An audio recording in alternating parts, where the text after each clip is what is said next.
Às vezes eu vejo gente bastante intelectualizada, bastante racional, se fechando para entendimentos que estão em outro nível. Eu não vou entrar numa área mística aqui, não.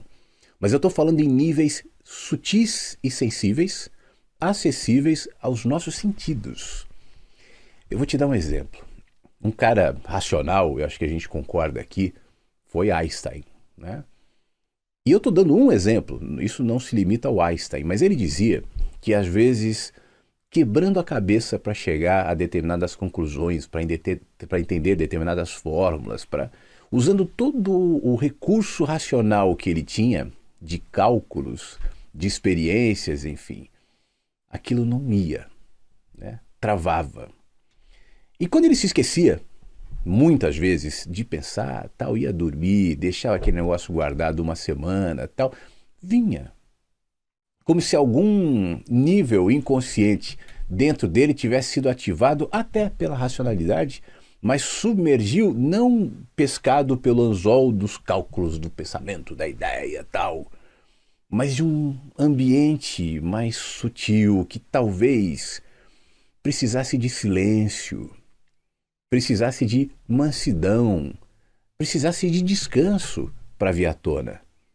E eu acho que esses recursos muitas vezes são ativados não pelo excesso de ideias, de pensamentos, apesar de ser positivo muitas vezes, mas, por exemplo, pela utilização dos recursos sensoriais. Aquele que se disponibiliza a ouvir. Ouvir. Aquilo vai ativando na gente uma percepção que no dia a dia a gente não valoriza. A gente está estreitado por aquilo que os nossos olhos, nossos instintos e muitas vezes nosso pensamento pura e exclusivamente racional nos algema e deixa de perceber uma realidade maior e que é apreendida pela minha sensorialidade, não só auditiva, mas visual e até sensitiva. E aí eu não vou, repito, entrar em méritos místicos, mas tem tanta movimentação energética, inclusive, né? Passando. Você está exposto, por exemplo, agora a sinais de rádio, de celular. Tem tanta coisa à sua volta que você não vê. E um aparelhinho, por exemplo, mensura o teu celular. Ele identifica o sinal 4G, o sinal Wi-Fi, entre outros, né? A ligação telefônica, o sinal de rádio. Tem rádios aí, sinal de televisão. Tem tanta energia, inclusive das pessoas. Não só dos aparelhos. Ou você nunca percebeu, de repente, uma pessoa, uma energia pesada, ruim, sabe aquelas pessoas que sugam? Claro que você já sentiu isso. Ou outras pessoas que contagiam de maneira positiva, que fazem a gente se sentir bem. Tudo isso é uma comunicação no nível sensorial que a gente às vezes passa sem perceber, né?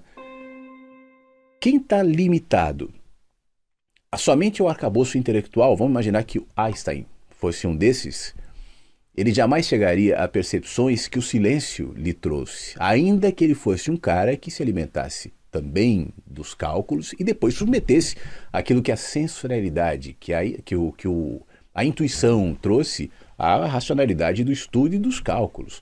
Poetas, escritores, compositores que eventualmente me veem aqui, eu acho que entendem o que eu estou falando. Eu mesmo, quantas vezes já escrevi um texto ou queria chegar a determinada conclusão ou determinada parte de um livro e travava, putz, aí você fica pensando, não vem, deixa, vou esquecer isso por um tempo. E daqui a pouco surge. Quando a gente se esquece dessa habilidade, que é uma habilidade humana, a gente fica mais burro. Ainda que você seja um cara absolutamente, ou uma mulher, alimentado de teses, de conceitos, de ideias. Mas o excesso de ideias puramente e apenas em teses, em conceitos, isso nos emburrece.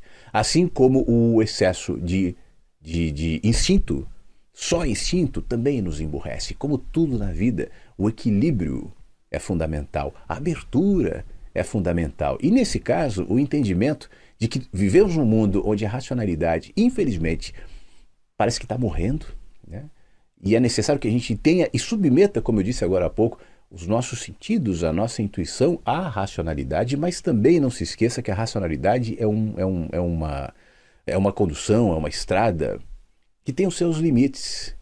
Adiante, uma vez que eu me lembre disso e me permita, a partir da sensorialidade, absorver a sabedoria que uma madrugada ensina para amanhã, que amanhã carrega para a tarde, que a tarde deposita na noite, que uma pessoa traz para outra, que o antepassado, silenciosamente, às vezes uma cultura de família, vai trazendo meus próprios genes também, né?